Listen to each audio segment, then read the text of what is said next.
Young Turks, everybody, welcome to the show. Thanks for joining us.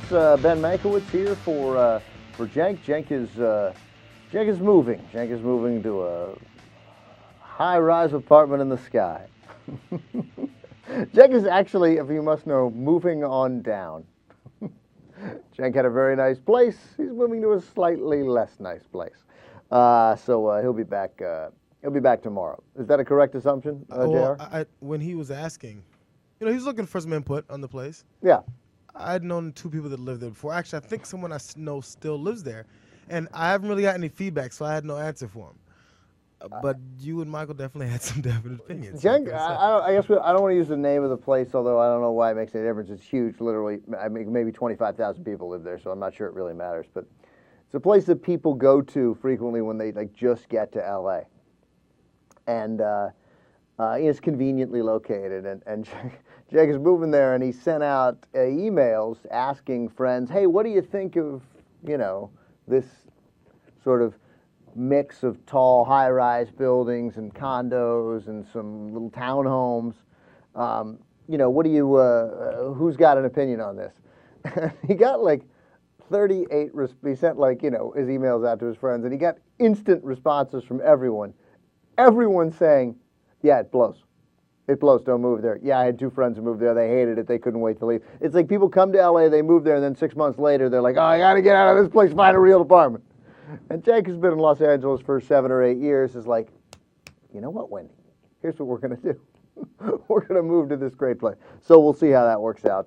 Obviously, we're all pulling for him. He had to give up DirecTV, so he's going to come by, and he'll be watching football every Sunday with me and Michael. If Cenk were here, no doubt he would talk about Representative Alan Grayson. Grayson is from Florida. He's from the Orlando area, and he is the Democrat who said the GOP health care plan amounts to don't get sick, and if you do, die quickly. Well, of course. Actually, do we have Representative Grayson? Okay. So, let's hear this. First, here's Alan Grayson. He's a Democrat. Very much supports the health care initiative, certainly the House version, and probably maybe the one from the health care committee in from the health committee in the Senate. Definitely thinks we need health care reform. Definitely thinks we need it now. And he made some comments that oh, I'm so sorry, this is tough. It angered the GOP. Here's Representative Grayson. The Republicans' health care plan for America: don't get sick. That's right, don't get sick. If you have insurance, don't get sick. If you don't have insurance, don't get sick. If you're sick, don't get sick. Just don't get sick. That's what the Republicans have in mind for you, America. That's the Republicans' health care plan. But I think that the Republicans understand that that plan isn't always going to work. It's not a foolproof plan. So the Republicans have a backup plan in case you do get sick. If you get sick in America, this is what the Republicans want you to do. If you get sick, America, the Republican health care plan is this: die quickly. That's right. The Republicans want you to die quickly if you get sick. Now, the Democrats have a different plan. The Democrats say that if you have health insurance, we're going to make it better. If you don't have health insurance, we're going to provide it to you. If you can't afford health insurance, then we'll help you to afford health insurance. So America gets to decide. Do you want the Democratic plan or do you want the Republican plan? Remember, the Republican plan: don't get sick. And if you do get sick, die quickly. All right, well, I've done some thinking about it, and during the break I was sketching out some numbers here, and say for premium is in the neighborhood of $674 a month, and hell, then you got to minus the deductible, that's the copay. I like the Democratic plan. So I like Representative Grayson. I mean, it's hyperbole, it's ridiculous, but for whatever it's worth, he's obviously kidding. I mean, he is saying, he's going on the floor of the House, and he's like, this is how disinterested Republicans are in health care reform, that this is what they want. Obviously, Republicans don't want you to get sick, and if you do get sick, die quickly. Nonetheless, Republicans, who, as a general rule, are humorless, except, of course, for Ann Coulter. So funny. It's a humorless bunch. And they are, of course, outraged. Outraged.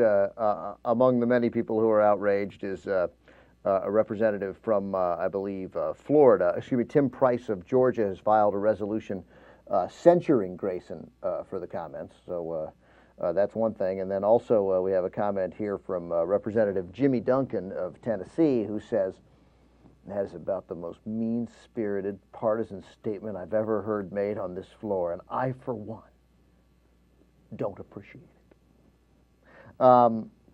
Marsha Blackburn, also from Tennessee, the whole state of Tennessee, apparently terribly, terribly offended by Representative Alan Grayson. It's fully appropriate that the gentleman on the floor, the gentleman return to the floor and apologize. Okay. So real quick, God forbid, God bless Representative. I keep wanting to call him Dick Grayson, and I couldn't figure out why I wanted to call him Dick Grayson until this second. Dick Grayson, of course, Robin's alias on Batman. Representative Alan Grayson says, I'm not taking any of it back. I stand by what I said. And he continued, he says he plans to stay on offense. The point is, if you do get sick, you're going to have huge medical bills. Your insurance company's not going to help you. And as a result of that, you're going to end up having the plug pulled on you. I don't think the Democrats have to be on the defensive, God bless him for this, for a bill that reduces health care costs, makes health care premiums affordable, makes people's health care coverage comprehensive in the sense that they can't be excluded for breaching lifetime caps or by pre-existing conditions, and helps all of Americans who cannot afford health insurance today. I think we should be on the offense, not on defense, and that's where I plan to stay. So I'm pretty sure Cenk would like hearing that. And I commend him on that. The hyperbole obviously deeply offended all those Republicans, those from Tennessee and around the country. And of course, as Jimmy Duncan said, it's the worst thing he's ever heard on the House floor. Nobody would ever say anything like that on the Republican side. So while the Republicans feign to be offended by this, obviously, as always, they forget that we have in this country videotape, digital recording devices, the ability to record for perpetuity things that Republicans say about the Democrats' health care plan, and we have a few of those for you. Thank you, Mr. Speaker. Last week, Democrats released a health care bill which essentially said to America's seniors, drop dead. Here's another place where they think they're going to save. They're going to save money by rationing care, getting you in a long line. Places like Canada, United Kingdom, and Europe, people die when they're in line. They'll make sure we bring down the cost of health care for all Americans, and that ensures affordable access for all Americans, and it will not put seniors in a position of being put to death by their government. But that's exactly what's going on in Canada and Great Britain today. They don't have the appreciation of life as we do in our society, evidently.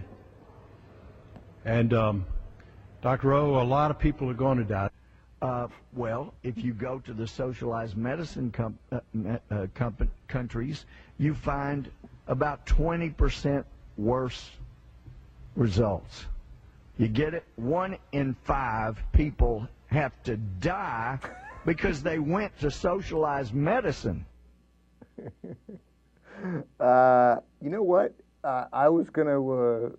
I was going to tell Representative Dick Grayson, I was going to tell Representative Robin to ease up on the rhetoric. No, go forward. He didn't do enough, because if you pay any attention to sort of, human forms of communication, you can obviously see that, can we play without the audio, Representative Grayson? And for crying out loud, he's got these big, dumb charts. Republican health care plan, 1, don't get sick. Okay. He's kidding. He's smiling. He's making a point that one side cares about health care reform and one side doesn't. That, by the way, undeniably true. One side not really interested in health care reform. One side ran the Congress for 12 years and had the president for 6 of those years and did nothing regarding health care reform. They're not interested in it. Michael Steele was like, yeah, you have the Republican Party. Yeah. You know what? That was our bad. I'm sorry.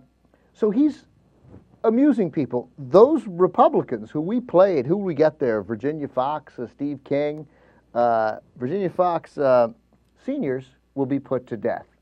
Man, I tell you, she never said anything funny in her life. You can look at her. Can we go to her?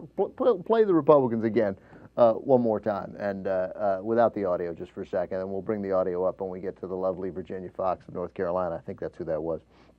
And then Louis Gohmert from Texas, who beat Max Sandlin. And the cost of health care for all Americans, and that ensures affordable access for all Americans, and it will not put seniors in a position of being put to death by their government. Hilarious. Stop it, Virginia Fox. That was great. And then in Canada and Great Britain, they don't appreciate life. I don't know. You know, I've spent some time in Canada. I've actually never been to Great Britain, and I didn't realize that they didn't have an appreciation for life there. And then finally, Louis Gohmert, again, who beat Max Sandlin, I think in 04, maybe it was 06. I guess it was 06 when Tom DeLay redistricted Texas. Louis Gohmert, who I think is a doctor, if I'm not mistaken, he's like, 1 in 5 people have to die. 1 in 5. There are 1, 2, 3. There are 4 of us here at the office today. Dave Kohler is here. JR is here. Jesus is here. I'm here. The 5th person to walk in today, dead under Barack Obama's health care plan. People have to die because they went to socialized medicine. 1 in 5 people have to die. So you know what? And there's no humor there. Look, God bless Representative Robin. Alan Grayson, he made signs. That was clever. That was good stuff. And I love that he doesn't want to go, that he doesn't want to back off, that he wants to stay on the attack. I give him full props for that. I think that's great stuff. And you know, my hunch is if there were more people like Representative Alan Grayson on the Democratic side, that we'd have a lot better shot at getting a public option in this. The news yesterday, as I'm sure most of you know, those of you who've been following the debate closely, in the Finance Committee on the Senate, 2 resolutions suggested, one by Chuck Schumer, one by Jay Rockefeller. Jay Rockefeller with a public option, which would be tied to Medicare, which would actually apparently be cheaper, and Chuck Schumer's option, Chuck Schumer's plan, his amendment would just have the public option as a negotiated rate separate from Medicare. Both public options, both good, both reasonable. The Schumer one seen as more reasonable. The Rockefeller one seen as more liberal because it's tied to evil Medicare, which is only evil in the abstract unless a Republican has to defend it. And they're like, no, we love Medicare because God forbid we don't want seniors not voting for us. So both those came up. Of course, Democrats dominate the committee. It doesn't really matter whether Democrats dominated the committee. 5 Democrats voting with Republicans on the Schumer bill. Other way around. 3 Democrats voting with Republicans on the Schumer bill. I believe 5 on the Rockefeller bill. We have both Jay Rockefeller and Chuck Schumer talking about their amendments and defending the public option in general. Both of them saying that they don't think that it's dead yet, even though there aren't 60 votes to defeat a filibuster on the floor of the Senate right now. We'll hear from both Jay Rockefeller from West Virginia and Chuck Schumer from New York when we continue Young Turks.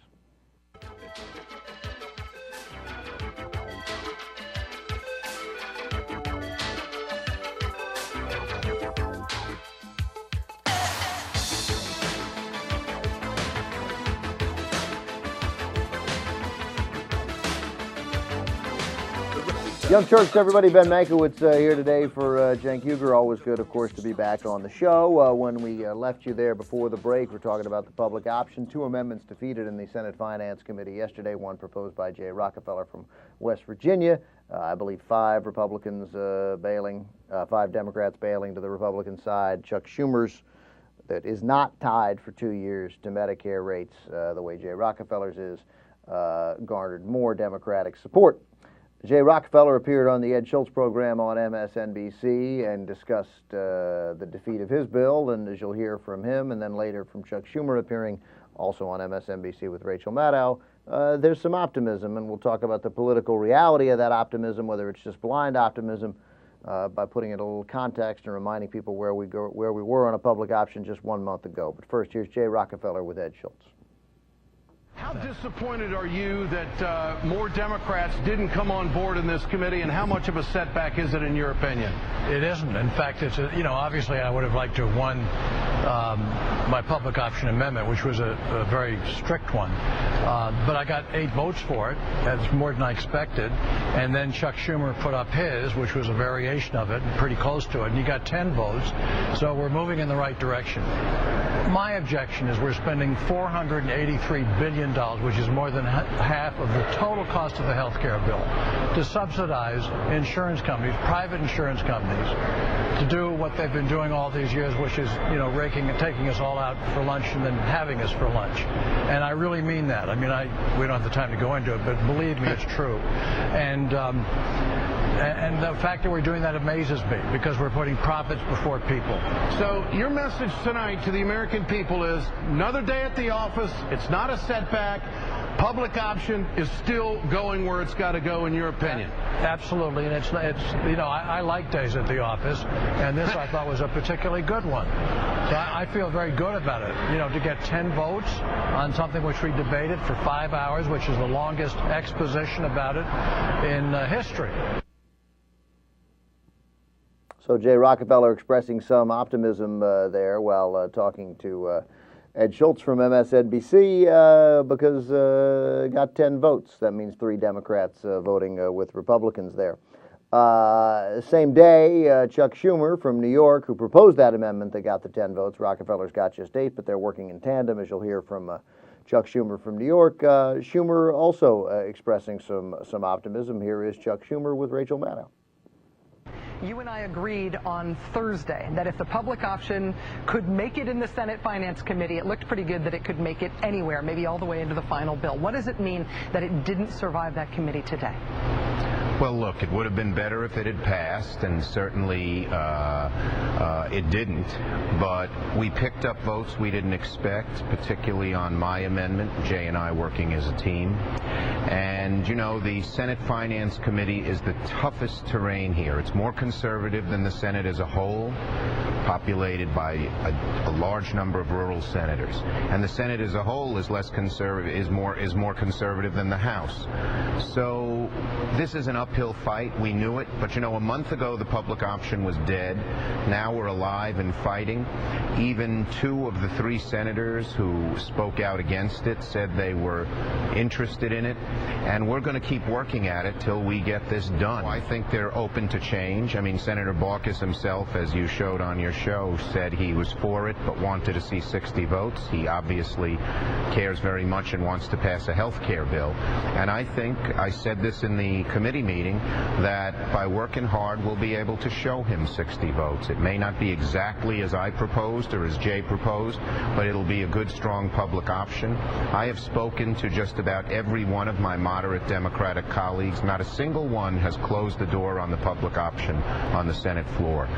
So to say that the bill is dead and this is over is wrong. It's underestimating the strong support we have out in the country. It's also underestimating the fight of those of us who care a lot about it. So I don't know, and I don't want to be simplistically optimistic here, but as Chuck Schumer alluded to, remember where we were a month ago when the Obama administration sends out cabinet level members, including Health and Human Services Secretary Sebelius, onto the Sunday morning shows. I think she was on George Stephanopoulos. I don't remember. Doesn't matter. And they send out signs that they'd be willing to support a health care reform bill that does not include a public option. And then from the sort of progressive community, there was a groundswell of outcry on that. I remember when I was hosting the show, we had Jonathan Alter from Newsweek on the show. He wrote a very impressive column reminding Democrats not to throw the baby out with the bathwater regarding the public option. There's still a lot of great stuff in the bill. The public option, though, even if there was no public option, obviously an incredibly key element to actually keep healthcare costs down, because if you're going to mandate coverage to people, which is what this healthcare bill would do, then we're going to have to pay for a lot more people to get healthcare coverage if the insurance companies are allowed to set the costs, because they'll think, well, why are we don't have to make it affordable because they have to buy it, and if it's not affordable to them, the government will get it. So to me, it's such an obvious thing that will drive down cost to have a public option. Obviously, the insurance companies don't like it, because their profits, which have increased, I believe, in the neighborhood of, here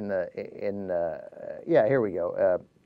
A report from the Robert Woods Johnson report, over the last 10 years, wages in this country have gone up 29%, which is great. I think we can all agree. That's nice. Always good to get a 29% raise. Health insurance rates, while wages have gone up by 29 cents, health insurance rates have gone up by 120%. So that's a problem, not keeping pace. Private health insurance industry profits have gone up 428%. Okay, so shockingly, the insurance companies don't want a public option. But considering where we were a month ago with the Obama administration sending people out on Sunday morning talk shows and saying, we don't need a public option. Cenk and I talked about it. It was as clear as the day is long, an expression that I swore I would never use again as long as I lived, but I've just used it. I'm also never going to use the word hater. Those are little pledges I'm making to you, the viewer. So that made it obvious that the Obama administration was saying, hey, we don't need it. And then they went through some nonsense. Of course we're not abandoning it.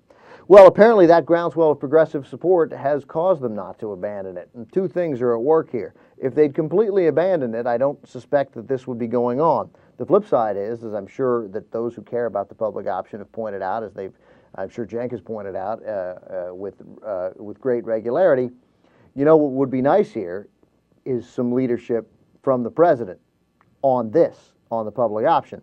And they are remaining vaguely silent about it. Nonetheless, this is happening. It's not going away. And I don't think that Jay Rockefeller and Chuck Schumer are going through the motions for no reason.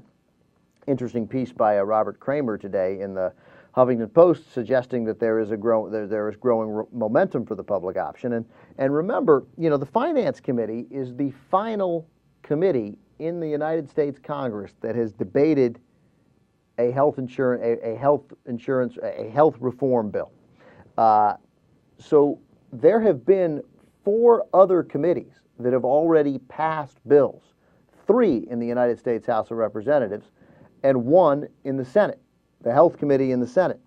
So of all these reform bills in Congress, 4 of them have a public option. 4 have a public option. 1, so far, does not.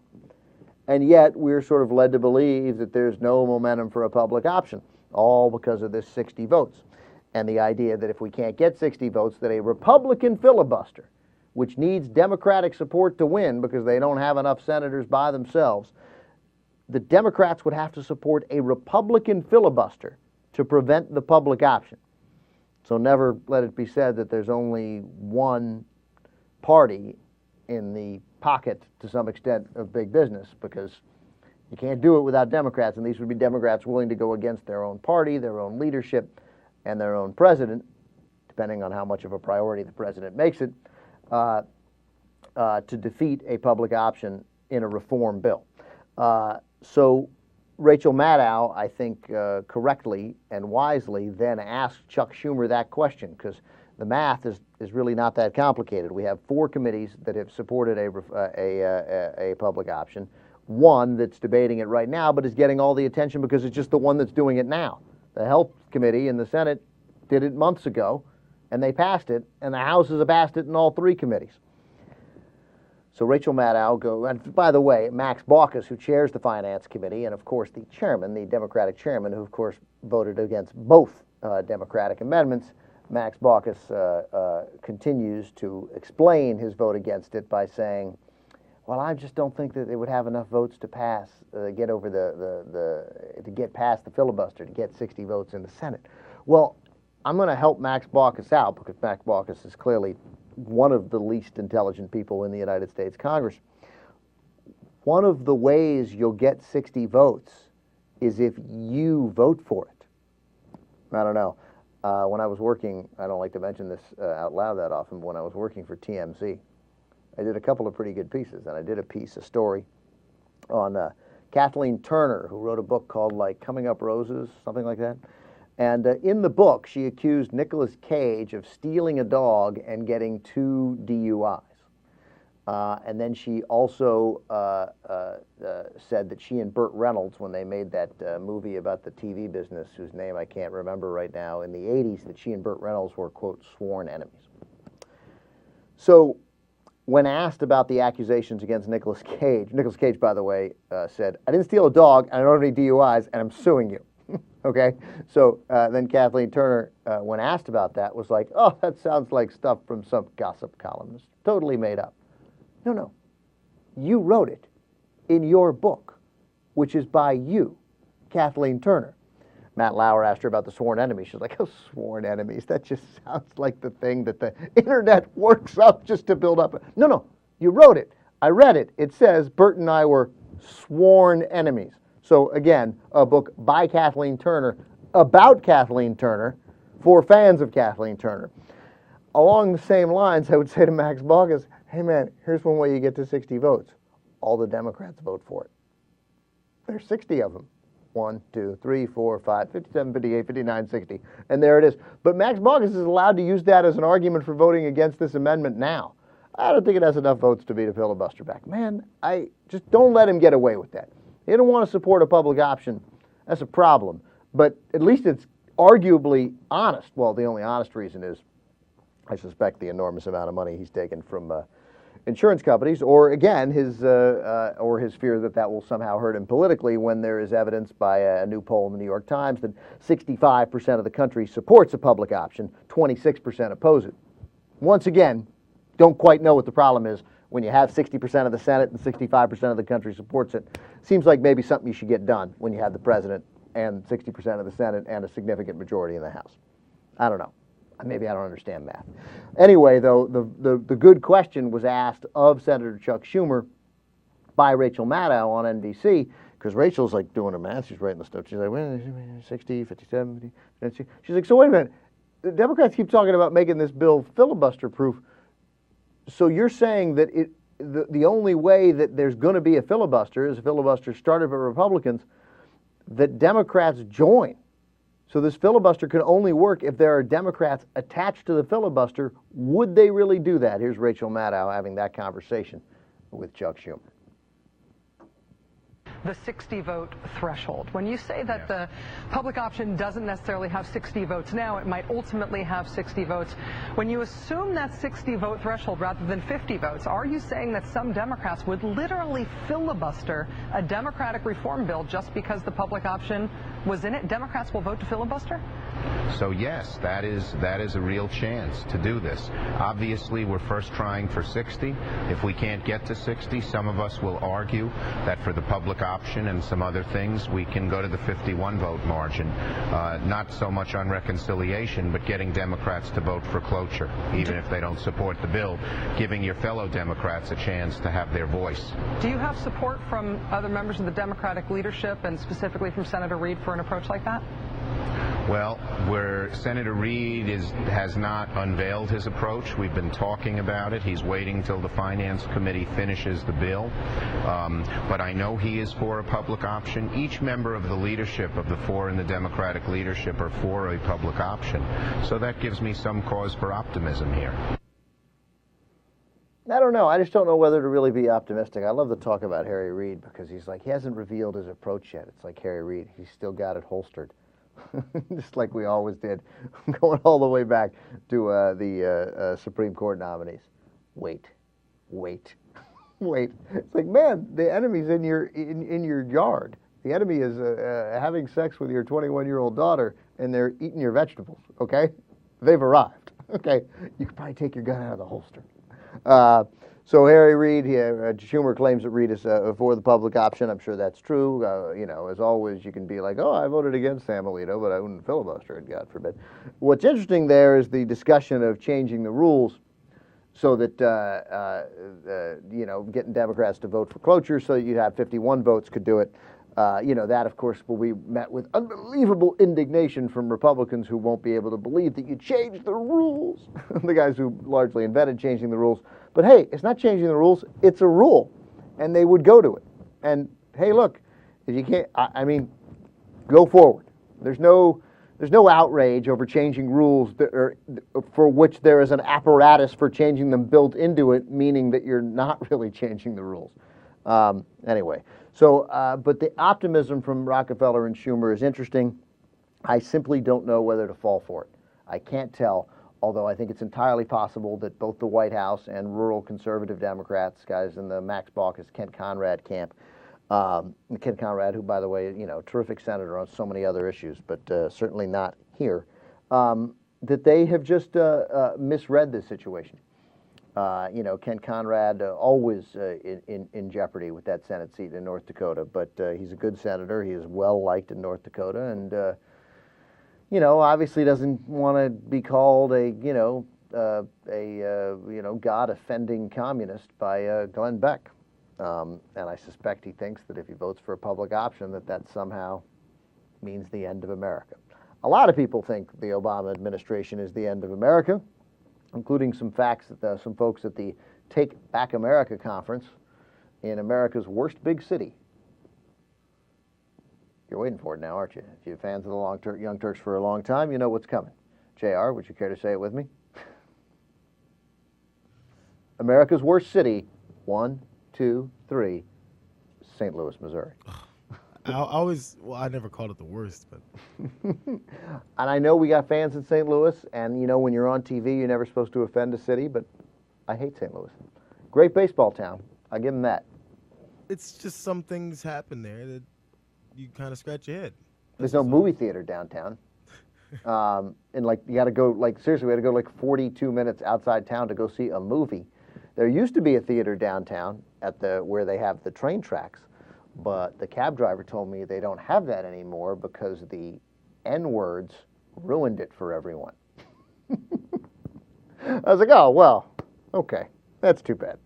Well, I guess you should just take me to, I went to is there a town that begins Charles something? It was like Charlestown, Charles? St. Charles? St. Charles, yeah. I had to go to St. Charles. Is that a town? Is that a place? Yeah, it's. That's where I went to the movie. It exists, and it's not really in St. Louis. Yeah, we were staying next to Busch Stadium, and we had to take a cab to St. Charles, Missouri, to see the new Bruce Willis movie. I was gonna ask. It must have been hopefully it was a good movie. You went through all that trouble. I don't know. It was $38 to get there. Anyway, that's what I recall it was. So at the Take Back America conference, it's not called Take Back America. It's called How to Take Back America. The liberals have the Take Back America conference, but they could disband that because they already took back America, even though the conference continues. Now the conservatives have the Take Back America conference. It gives you the impression that the whole naming of the conferences is a little silly. That one I'm going to concede on both sides. Nothing quite so crazy, though, comes out of the liberal Take Back America conference as the conservative How to Take Back America conference, which was in St. Louis over the weekend. JR, is that right?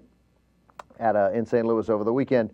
So we'll have that for you, plus some really good stuff on Newsmax, which is a conservative, well, not a mainstream website, but is a mainstream conservative website about how we need or we shouldn't rule out, I don't say, he doesn't say we need it, but how we shouldn't rule out a coup, a military coup, because, of course, Barack Obama can't be trusted.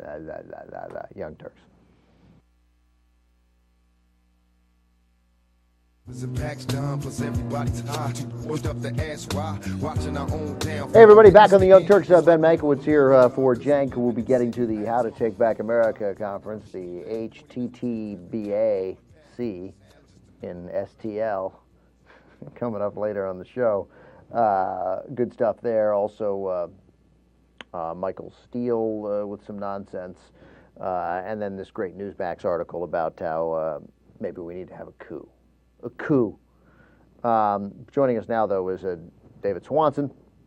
David is the author of Daybreak, Undoing the Imperial Presidency and Forming a More Perfect Union. David, also the co-founder of the After Downing Street Coalition. David, welcome to the Young Turks. How are you? Great to be here. Great show. Thanks for having me on. David, it is easy to, I think I'm certainly guilty of it, or have at least participated in it. The Bush-Cheney era is over, and you're tempted to just be like, Okay, we didn't drop a nuclear weapon on anybody. We're all still here, and reasonable people can now begin to undo the damage. But to do that, I think everybody needs to understand the A, magnitude of the damage, and B, the permanent damage that was done that will allow other presidents interested in hoarding power in a dangerous manner, which could well be Barack Obama in some regards. How many of them are going to still participate in the same sort of apparatus that Bush Cheney set up? So we'll start with the first one. It's a big question, but how much damage did they do? Where's the biggest damage? Incredible damage. Damage to the structure of our government that will affect every Congress and presidency from here on out. So it's hard to measure because we can't predict the future. Well, in what way? In what way? Well, take the power of laws, right? You have a presidency that comes in and makes laws in a brand new way with signing statements, makes laws in a new, extreme way with executive orders, makes laws with secret memos legalizing blatant crimes, and so forth. And then you get a new administration. You could throw out all those signing statements, or you could say, well, I'm going to go over them as they come up case by case and decide which ones I like, and I'm going to write some new ones of my own. Not as numerous, not as egregious as yet, but cementing in place that ability, that power for every future president. And the Supreme Court treats these powers as acceptable once multiple administrations do it without challenge. So let's be clear. The Bush administration, with the signing statements, the executive orders, the secret memos, it's not like the Obama administration got here and said, hey, no more signing statements, or we'll do signing statements the way they were always done under Ronald Reagan and the first George Bush and Jimmy Carter and so forth, which we might say something about a bill. But Bush's signing statements would be after a bill passed Congress. After Bush signs it, the signing statement would be like, yeah, I've just signed this bill, but the things that are prescribed in it I'm not going to do, and I'm going to do other things. Right. So the Obama administration has not abandoned that policy. No, they put out a statement that said we are only going to use signing statements when we really, really have to, just like we are going to release the White House visitor logs at least from here forward, except when we think national security matters, or we're only going to shout state secrets after we get all our lawyers who work for us to say it's okay. None of these reforms transfer a bit of power to any branch other than what we used to call the executive branch, which was supposed to execute the will of Congress. So we have much better rhetoric, and we don't have as extreme abuses of every different abuse. So Obama's signing statements have not yet been used in as egregious a manner, but he's fixing in place the policy of using these signing statements to make laws, and that's not being stopped by Congress. You couldn't expect a president to give back powers. None of the other presidents have ever given back powers. You'd have to be a saint, not the sort of person who can get elected president. But we ought to be able to compel our Congress to take back those powers, and it ought to be at the top of our list. Well, how would Congress take back power? What would stop the president? I mean, it's funny, but it's all, there's a legitimate question buried somewhere in the fact that you're talking about stuff that is clearly over my pay grade. But what would stop a president from Congress's effort to restrict signing statements to literally add a signing statement to such a bill saying, yeah, I'm going to continue to offer signing statements when I feel they're necessary, or in matters of national security, which is, I presume, what they'd say. Right. I mean, you might attempt passing a bill and even overriding a veto that says no funding shall be used for any policy authorized solely by a signing statement that violates the bill as written and passed. And then the president could, in an incredible show of arrogance, signing statement that away, or simply choose to violate it and proceed as if it didn't happen. There is something in our Constitution to stop that, to allow Congress to stop that. It's the topic most discussed in our Constitution in greatest detail and the greatest number of times. It's a tool we were expected to use frequently, and we don't. It's called impeachment. And if you do not impeach anyone in the executive branch, if you let Jay Bybee have a lifetime seat on as a judge after writing these torture memos, and you won't impeach him, and if you don't subpoena and enforce your subpoenas, then none of your other powers ultimately have any teeth, and a real arrogant affront from the so-called executive is going to override anything. So then you're also saying that there's a real practical matter to this, that if Congress passed a law about not funding anything that was denied by Congress and was only sort of, in existence because of a signing statement, that even if the president had the audacity, the power-hungry audacity to signing statement, I love that we've turned that into a verb, to signing statement that away, that as we look down the road, there would at least have been a serious attempt made by the Congress to point out that we're not allowing this power to go on unabridged when a future Supreme Court has to look at this. That could indeed be helpful, and even things that don't have teeth can have power through the Congress has a bully pulpit just like the president. But we have a real problem in that Congress has passed a lot of laws that the current president and other presidents have simply chosen to violate. Congress passed a law signed by Ronald Reagan without a signing statement to make torture a felony. We have our recently departed president and vice president, Dick Cheney, who moved as far as across the river next door to the CIA. We're not completely rid of him, going on television and openly confessing to felonies. And we're not enforcing those laws. And so there are a lot of new rules and new laws and new constitutional amendments we can envision, but we have to be enforcing our laws, or at some point it becomes a charade. What felonies did Dick Cheney confess to, just so we're clear? Well, what I have in mind at the moment, they are numerous, but I have in mind violations of the anti-torture statute and the anti-war crimes statute. And George W. Bush has done the same, gone on television and said, yes, I authorized the torture of that guy. And that's a felony. It's a crime in the U.S. Code with life in prison and potentially death, which is something I oppose, but that's in there. Don't you think that and Cenk and I, when we were doing the show during the first of all, let me ask you a little background on signing statements real quickly. I mean, signing statements seem completely made up. There's nothing in the Constitution about signing statements. I mean, we have a system by which Congress debates a law and passes a law. The president signs it. If he doesn't sign it, they can override it. But once he's signed it, it's law. Who decided that you can sort of just put your own 2 cents in afterwards? When did that start, and did it ever have any significance, real practical significance, before George Bush and Dick Cheney? Yeah, and bear in mind that signing statements is chapter 1 of my book, which is very lengthy. This is one abuse of many. But the first signing statement was from a guy who lived a couple miles from where I'm sitting here in Virginia, James Monroe. And, the accumulation of power in the presidency began when George Washington was there. None of this is totally new. But the accelerated pace of this shift of power was tremendous under Bush and Cheney, and in the case of signing statements, it was almost brand new. There are a handful of cases where past presidents attempted in some manner to say, I won't comply with everything in this bill. And when Ronald Reagan tried that, Congress fought back. They cut off funding for the Justice Department.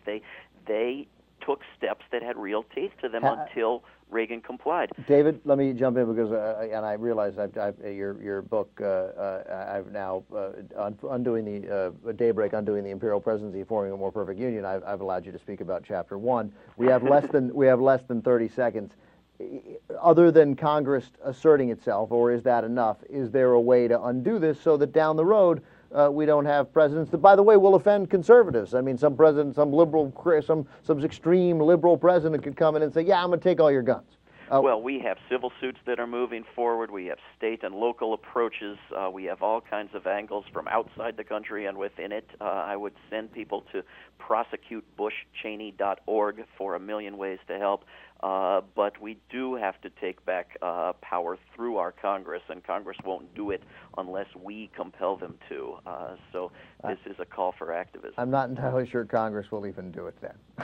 But David Swanson, I'm not promising. I'm saying we got no other way out of this mess.